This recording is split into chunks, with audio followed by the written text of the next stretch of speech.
Hello everyone, in this video we are going to learn subtotal formula in Excel. We are going to learn what is the use, what are the ways of using subtotal. There are two ways in which subtotal is given in the Excel, one in the formulas and other in the data tab. So what is the difference between the two and what are the uses is what we are going to learn in this video. So let's do not waste time and move towards our tutorial. And if you like the video, please do not forget to subscribe, like and share.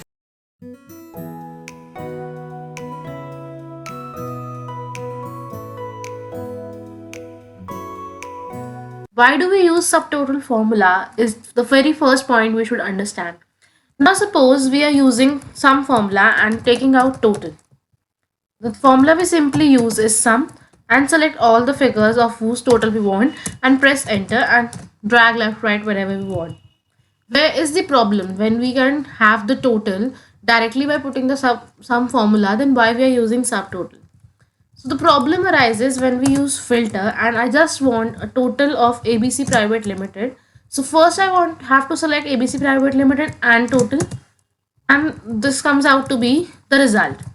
Now the value, the sum of ABC Private Limited sales is 2,71,732, but the total visible here is 8,30,000.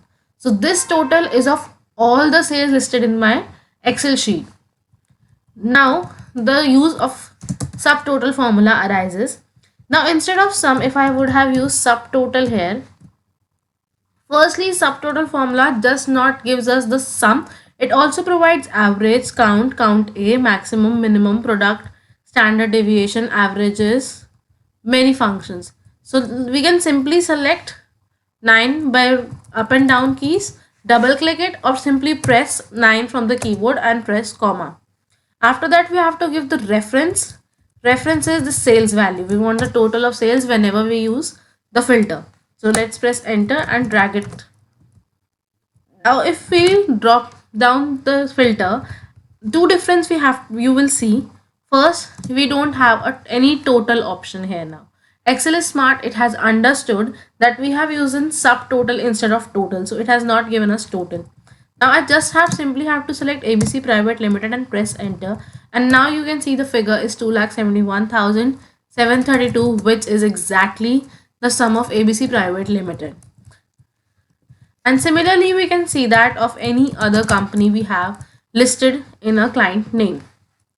So this is all about subtotal formula. If you like our video, you can give it a thumbs up. And if you want to learn by experts directly, you can visit our website. The link of the website is available in the description box below.